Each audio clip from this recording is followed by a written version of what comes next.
পিপি পিপি শব্দের আগে full form জানতে হবে। PPE personal protective equipment. তাহলে পার্সোনাল যে প্রোটেক্টিভ ইকুইপমেন্ট হয় শুধুমাত্র ইলেকট্রিশিয়ান ডিপার্টমেন্টের না, প্রত্যেক ডিপার্টমেন্টের ক্ষেত্রে কিন্তু অ্যাপ্লিকেবল। তো পিপি শব্দের যে মিনিং পার্সোনাল প্রোটেক্টিভ ইকুইপমেন্ট, তার ডেফিনেশনটা আমাদেরকে জানতে হবে যে পিপি কাকে বলে। দুর্ঘটনার হাত থেকে নিজেদেরকে রক্ষার জন্য বা নিজেকে রক্ষা করার জন্য যে সব সরঞ্জাম বা আমরা যে পরিধান করি বা ব্যবহার করি তাকে আমরা বলবো কি পিপি। তো কি কি আমরা ব্যবহার করব নিজেদেরকে প্রোটেকশন দেওয়ার জন্য বা নিজেদেরকে প্রোটেক্ট করার জন্য? তো এখানে কিছু কিছু পিপি আছে। যদি এক্সাম্পল হিসেবে আমরা বলি, হেলমেট আছে, সেফটি শু আছে, হ্যান্ড গ্লাভস রয়েছে, সেফটি বেল্ট রয়েছে, হেলমেট রয়েছে, মাস্ক রয়েছে। এগুলো সব কি আমরা ব্যবহার করি এবং পরিধানও করি, সেই জন্য এটাকে বলা হয় পিপি। তো এখানে কিছু কিছু হেলমেটস রয়েছে। তো এই হেলমেট যে রয়েছে তাদের ক্লাসিফিকেশন রয়েছে বা বিভিন্ন আইডেন্টিফিকেশন মার্ক রয়েছে। এখানে যদি বলি যে ব্লু হেলমেট, এটা ইলেকট্রিশিয়ান কার্পেন্টারের জন্য ইউজ করবো আমরা। যে ইয়েলো হেলমেট রয়েছে, ইয়েলো হচ্ছে লেবার বা ওয়ার্কার্স যারা রয়েছে এবং প্লেন অপারেটর। তারপরে যে হেলমেট রয়েছে কি রেড হেলমেট, সেটা ফায়ার ফাইটার্স যারা রয়েছে তাদের জন্য ইউজ হবে। আর এখানে দেখো একটা সাদা হেলমেট রয়েছে। সাদা হেলমেট কিসের জন্য? হোয়াইট হেলমেট ইঞ্জিনিয়ার্স বা ম্যানেজার বা সুপারভাইজার। এবং তার সাথে রয়েছে দেখো গ্রিন হেলমেট, অর্থাৎ সবুজ হেলমেট, এটা সেফটি অফিসার। তাহলে এখানে যে এতগুলো কালার কম্বিনেশন করেছে, অনেকগুলো কালার চেঞ্জেস আছে। তো সেখানের ক্ষেত্রে কেন করেছে? তার উদ্দেশ্য হচ্ছে কোন ইন্ডাস্ট্রিতে, এটা একটা দুটো ইন্ডাস্ট্রিতে এমপ্লয় কাজ করবে না, হাজার হাজার এমপ্লয় কাজ করবে। তো সেখানে বিভিন্ন ডিপার্টমেন্টে রয়েছে, কেউ মেকানিক্যাল ডিপার্টমেন্টে, কেউ ট্রেন অপারেটর রয়েছে, কেউ সেফটি ডিপার্টমেন্টে রয়েছে, কেউ তোমার ইঞ্জিনিয়ার রয়েছে, কেউ ইলেকট্রিশিয়ান রয়েছে, কেউ রয়েছে ওয়ার্কার্স রয়েছে।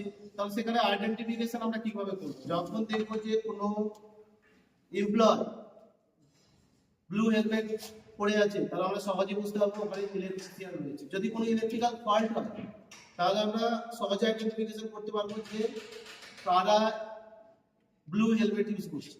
তাহলে আমরা খুব সহজে বুঝে যাবো যে ব্লু হেলমেট তারা সমস্ত প্রত্যেকে কে ইলেকট্রিশিয়ান। তাহলে খুব সহজে আইডেন্টিফিকেশন করতে পারবো।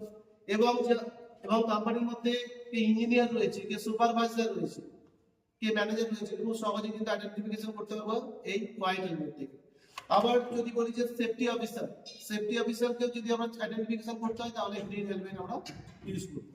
তো সেফটি যে অফিসার হয়, তো সেই সেফটি অফিসার কি করে, ওই কোম্পানি বা ইন্ডাস্ট্রি যে সমস্ত সেফটি যেগুলো প্রোটেকশন, প্রত্যেকে নিউ ট্রেনার ফ্রেশার হিসাবে যখন জয়েন করবে কোম্পানিতে এমপ্লয়ি হিসাবে, তখন তোমাদের যে সেফটি রুলস সমস্ত কিছু একটা ট্রেনিং দেবে কে সেফটি অফিসার। এবং ইন্ডাস্ট্রিতে যে এনভায়রনমেন্টাল যে সমস্ত সিস্টেম, মেশিনারি, তার সমস্ত এয়ার সার্কুলেশন, সমস্ত কিছু দিকটা প্রোভাইডেশন করবে কে সেফটি অফিসার।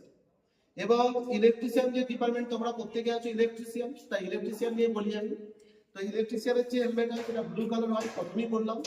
এবং এই যে হেলমেট হয় সেটা মেড অফ কি বলেছিলাম glass fibre, made of glass fibre. এবং এই হেলমেট যে হয়, হেলমেটের একটা ইলেকট্রিক যে প্রোটেকশন করে তার একটা ভোল্টেজ রেটিং রয়েছে 20,000 ভোল্টকে কিন্তু প্রোটেক্ট করতে পারে এই হেলমেট। এবং তার সাথে এই যে হেলমেট আমরা ইউজ করবো কেন?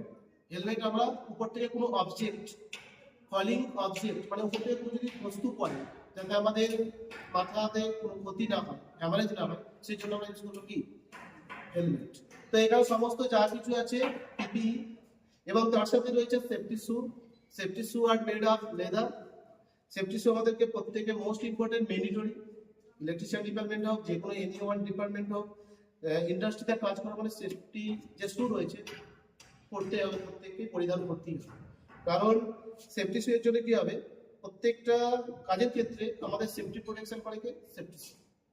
এবং এখানে স্টিল প্লেট রয়েছে যেটা আমাদের ফিঙ্গারকে প্রোটেক্ট করে। এবং আরো আদার্স আমাদের কি ফিজিক্যাল দিক থেকে অনেক কিছু প্রোটেক্ট করে থাকে। এবং তার সাথে সেফটি বেল্ট রয়েছে, সেফটি গ্লাভ রয়েছে, আরো কিছু কিছু তুমি পিপিই পাবে, যেমন এয়ার প্লাগ পাবে। এয়ার প্লাগ কেন ইউজ করবো? যখন কোম্পানিতে আমরা কাজ করবো তখন কি বিভিন্ন মেশিনের যে আওয়াজ আমাদের তার একটা নির্দিষ্ট ডেসিবেল পর্যন্ত নিতে পারে, 60, তাই তো 65। তো সেই ডেসিবেলের বাইরে যদি যাই আমাদের কি ফিজিক্যাল হ্যাজার্ড অর্থাৎ ফিজিক্যাল প্রবলেম আসতে পারে। সেই জন্য কি হয় আমাদের এয়ার প্লাগ আমরা ইউজ করি। ওকে, এগুলো সমস্তই পিপি প্রত্যেকের জন্য মোস্ট ইম্পর্টেন্ট। এবং পিপি কি জিনিস সেটাকেও আমাদেরকে জানতে হবে। এবং ইন্ডাস্ট্রিতে পিপি যে সমস্ত যা ইকুইপমেন্ট রয়েছে সেগুলো আমাদেরকে ইউজ করতে হবে প্রত্যেককে, নইলে কিন্তু নিজেদের ফিজিক্যাল যে প্রবলেমগুলো হয় বা ফিজিক্যাল ইনজুরি যেটা হয় তোমার হতেই পারে। তাই ফিজিক্যাল ইনজুরি থেকে তোমাকে প্রোটেক্ট করার জন্য এই সমস্ত যে পিপিই গুলো আছে সেগুলো তোমাদেরকে ইউজ করতে হবে। ওকে।